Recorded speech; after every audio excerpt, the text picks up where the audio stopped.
Hello everyone, Niev here, and we are going to do the Gemini study. And as usual, I don't really have a plan for this. I'm just kind of going into these and doing them and reading a little bit in Parker's Astrology and a little bit in Starcodes and just kind of coming up with just some Gemini sort of key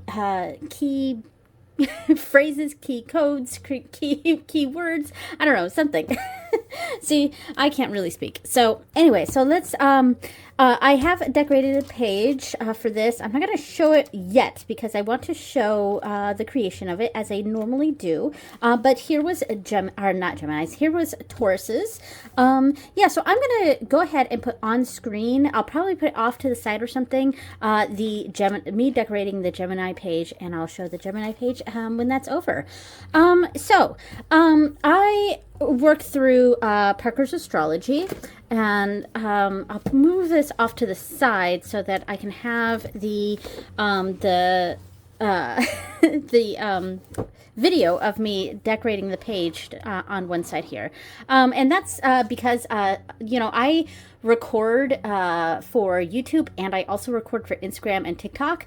And for YouTube, I have to do it in landscape mode. And for TikTok and Instagram, I've got to do it in portrait. And sometimes I forget to switch. And so I filmed all the creation of, or all my decoration of the Gemini page on in portrait mode, so that's why it's just going to be off to the side, and I'll go over everything here. So Gemini and this is the page from Parker's Astrology. I really like it, and of course we've got the image here of like two figures, because Gemini's represented by the twins, and there's that whole duality aspect of Gemini here. So I'll read the little beginning part here from Parker's Astrology. Says versatility is a hallmark of sun sign Geminians. I just say Geminis. This is the first of the dual signs of the zodiac, and its subjects find it essential to pursue several courses of action at once. They have a strong need to communicate on all levels. Their potential can be expressed in many ways, but especially through the media.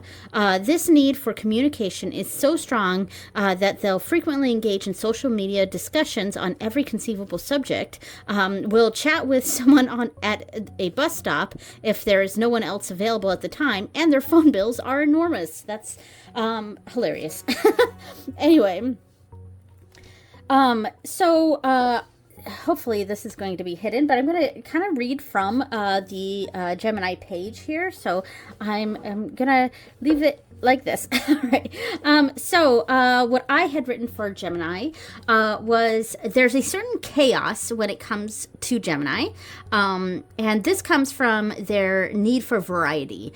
Geminis are quick thinking, quick acting, kind of quick living, quick-witted, quick to act, which I already said, and like quick to adapt. I think that was the other one I was going to say.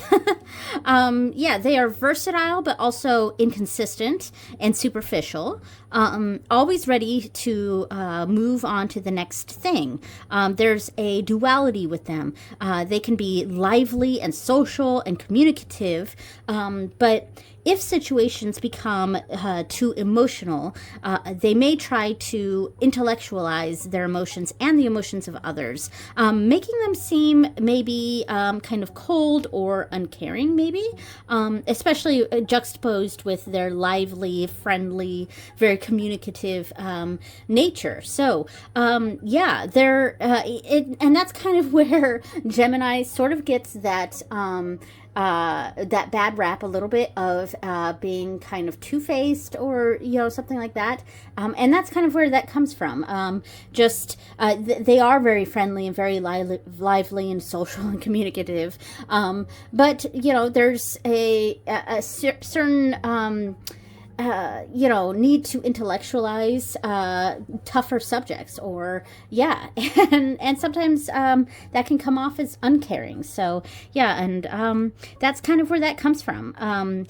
They can be, they're intelligent for sure. They're intelligent, and they know it. But the thing with Gemini is, typically, they're usually smart enough not to boast their intelligence. They know they're intelligent, but there is a certain level of an awareness of that. So they can be kind of cunning and covert or even deceptive. So Geminis are a joy to be around. I agree with that. Geminis are a joy to be around. And I think it's because I'm a Libra, and I just have an affinity for the other air signs, Gemini and Aquarius and Libra. I don't know. I just have a little bit of an affinity for the air signs. And so I've always enjoyed the company of Geminis. So they're a joy to be around, ready for the next adventure, lively and eloquent with their words. Gemini is ruled by Mercury. So that is that level of communication that comes with Mercury. And like I said, they are an air sign, and they're one of the mutable signs. And mutable signs, they finish the season as the weather begins to change. So 1 minute it's spring, the next summer, and then back to spring. Mutable signs are changeable and maybe hard to pin down, but loan versatility, adaptability, and the ability to relate. And this is coming from the Starcodes Astro Oracle, is what I just read that little bit from. They are considered a yang sign when it comes to the yin and yang. And the yang signs are the fire and air, and the yin signs are the earth and water, according to the Starcodes book. Where Gemini is in my chart. So a lot of these videos that I've done so far, most of them have not been in my chart. Taurus was the first that was in my chart, but it was Taurus is in my true node, or my true node is in Taurus. So in my chart for Gemini, I actually do have something. My Chiron is in Gemini, and it is in my 12th house. So in my chart, it is 12th house, Gemini Chiron. So the 12th house represents introspection, according to Starcodes. It describes soul issues that could be soul issues that could be the least visible to the outside world, but that fill your inner realm. And that was a part of the Starcodes book. I should probably have that over here, the Starcodes book that stood out to me when it came to 12th house description. This is where your shadow boomerangs back toward you.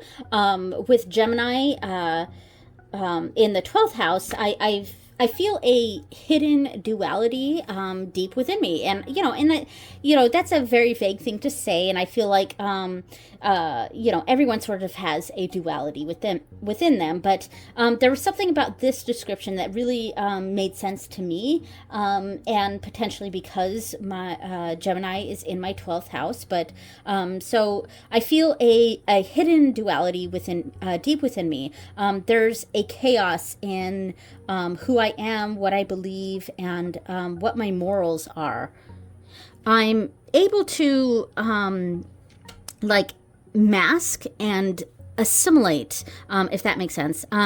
But that can lead to a sort of inner turmoil within myself. That is definitely something I struggle with, for sure. Reconciling my outside actions or outside presentation versus how I feel on the inside. So that really does make a lot of sense for me. So Chiron is where we recover in our chart. It's kind of representing where we need to heal. And Gemini in Chiron is quite interesting.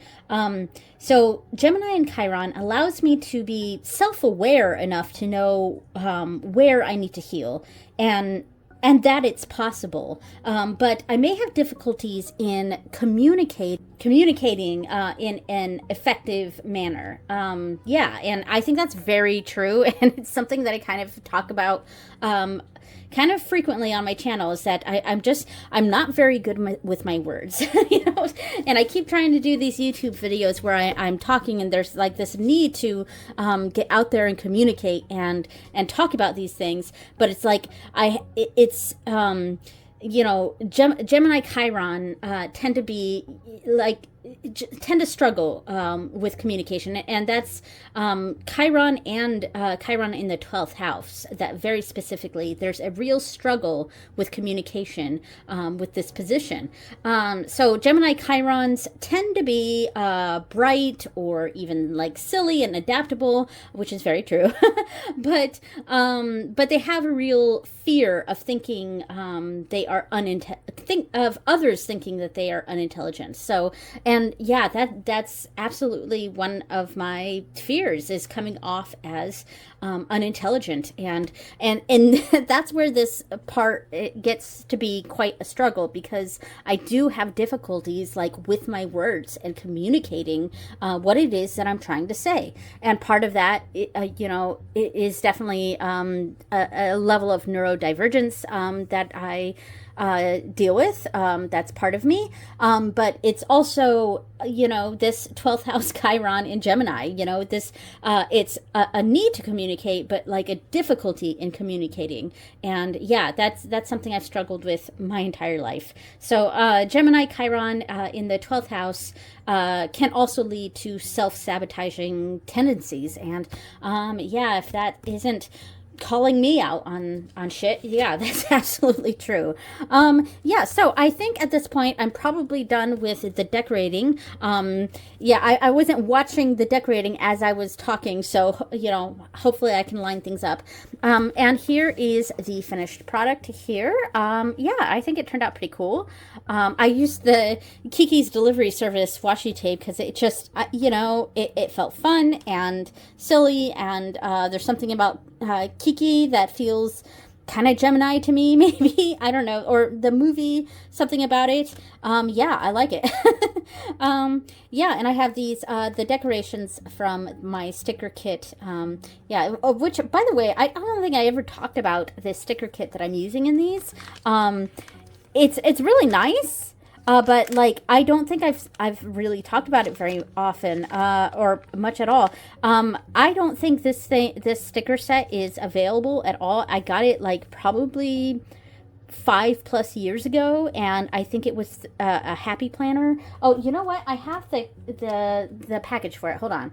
All right, I just found it. Yeah, it's Happy Planner Zodiac set. There were 638 stickers, and most of them are just okay, but like, I never got around to actually using this, and this just seemed like the perfect opportunity to use my Zodiac stickers. So there we go. This is the first time I've actually talked about what sticker set I'm using for this, but there we go.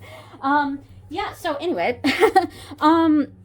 So, I'm going to now show the deck that I picked out to represent Gemini. And this was such a struggle to find a deck for Gemini.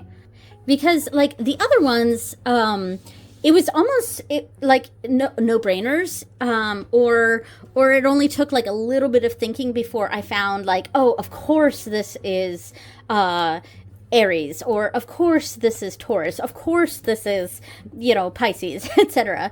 But Gemini, I was like, what deck do I have that's Gemini? And I was really tapping into that duality aspect of Gemini, and the merging of two energies in a very seamless sort of way. And then I stumbled across this one, and this is my Goblins and Gardens, and I think this is a good pick. It is the melding of two art styles here. And, you know, gardens, I guess that could be more earthy, but I'm more tapping into the duality of this. And the backs feel, I don't know, there's something about this that does feel very Gemini to me, and I cannot explain why. Not even a little bit. I cannot explain. But this deck is very good at melding two worlds. I love the bag that I made for it, by the way. So, like, what this deck is like, it's a collage of garden imagery from, like, gardening magazines mixed with D&D catalog cutouts.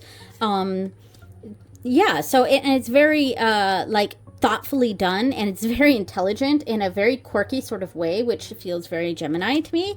And these are two things that, like, we would never really think would be to combine, you know. And it was such an odd pairing of just garden imagery with, like, D&D monsters. Like, it's like, how did anyone come up with this? You know, how did this person, and the creator was created by Jonathan Sasha, probably. I apologize if I said that incorrectly, by the way. Yeah, so, like, Jonathan must be an incredibly creative mind, because this, and obviously, you know, obviously they are, because this is amazing. And, yeah, and it, you know, when I decided on this deck finally, after just, like, mulling over my collection, trying to figure out what deck I could use to represent Gemini, and once I decided on this one, it just, you know, it made sense. I was like, yeah, you know, this is very Gemini. And I'm sure maybe if I continue to look through my collection, there might be another deck that maybe later on I was like, you know, maybe this one's more Gemini. I don't know. But I'm pretty happy with my pick right here. So I've chosen the Goblins and Gardens for Gemini. So I'm going to go through and find the cards that are specific to Gemini. Okay, so, of course, Gemini is associated with the Lover's card, and that makes a lot of sense because this is a combining of two energies and a certain duality, but a melding and a working together in a real partnership sort of energy. It's a combining of two energies. And here we have this bunch of apples with this, like, I don't know what creature this is. Let me see the guidebook real quick and see if it says what kind of creature this is. Some sort of troll like creature here. So let me see. So this was the Lovers. So behold the popularity of love.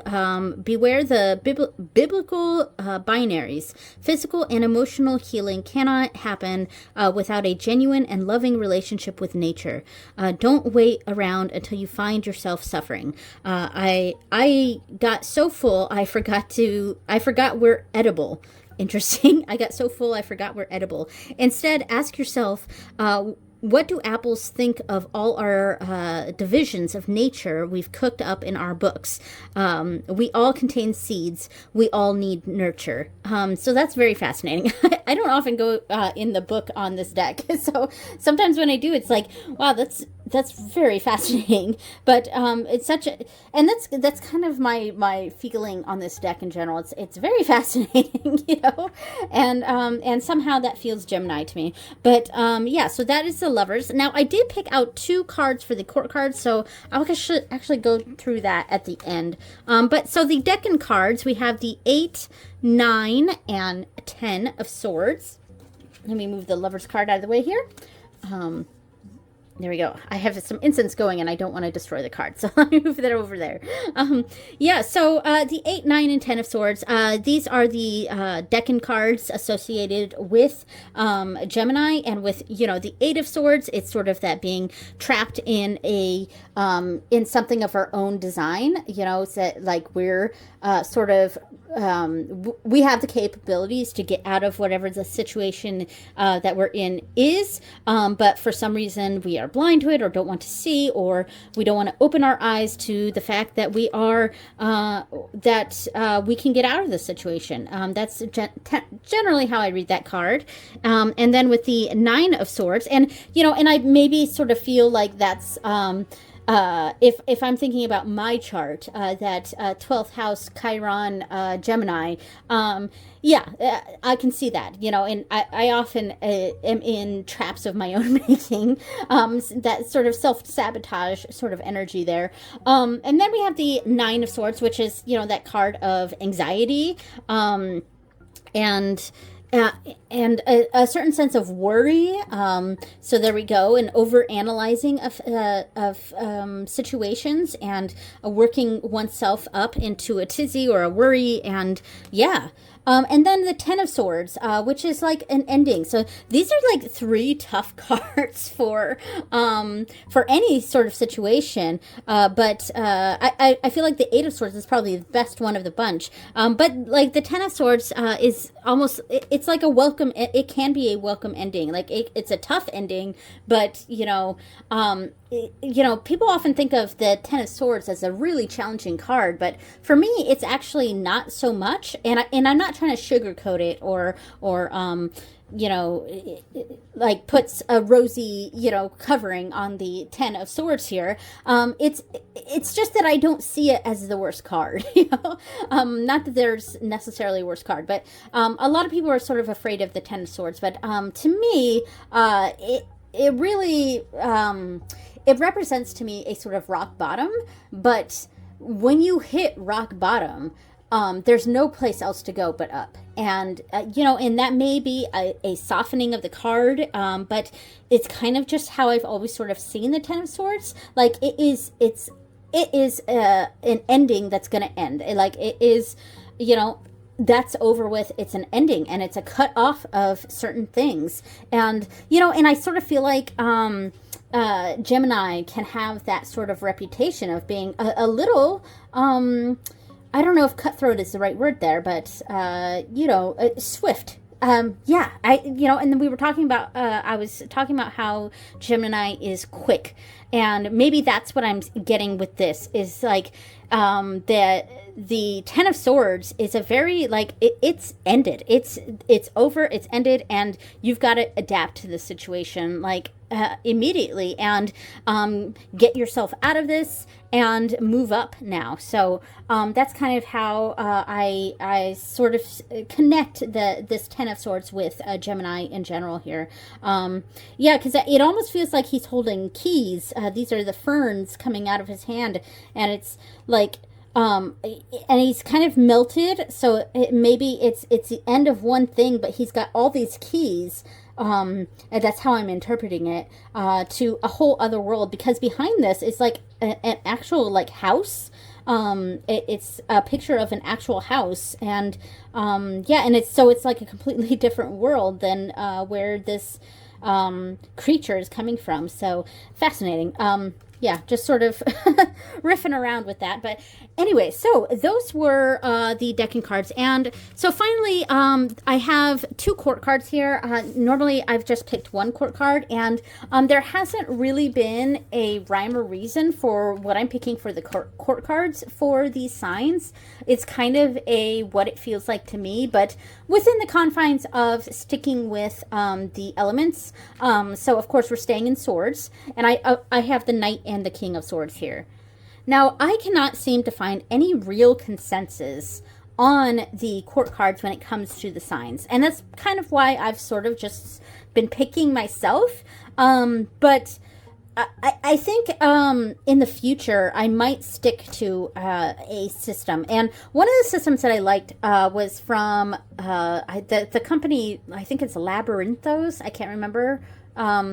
Anyway, I'm going to put up their infographic on the screen, showing their designations of the court cards with the zodiac signs. And I do kind of like that. I didn't completely follow that with the last ones. And it's not in front of me right now, so I don't remember which one of these it had picked for Gemini.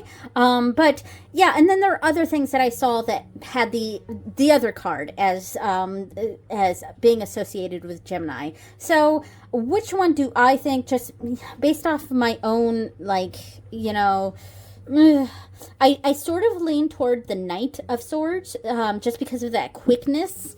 But the high intelligence, and that's sort of intellectualizing things, of the King also makes a lot of sense. So that's something I got to really mull over. But both of these cards do make sense to me for Gemini. But I do think ultimately I want to stick with a system, or a thought process, you know, that, like, all right, here's what is associated with this, you know, and just kind of stick with that, because it feels easier that way.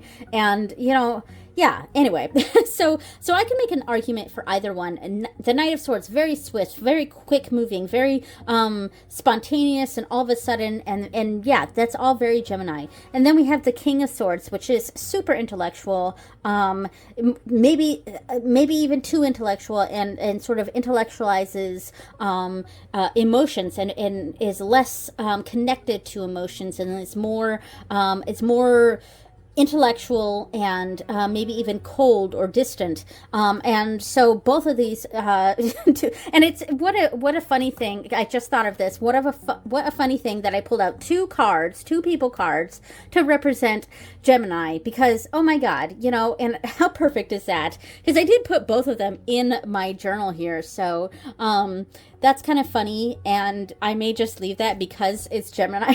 You know, that's funny. Anyway, so those were the cards, and I think that is everything for Gemini. So I will leave it on my decorations here. Thank you so much for watching, everyone, and I will see you next time. Bye.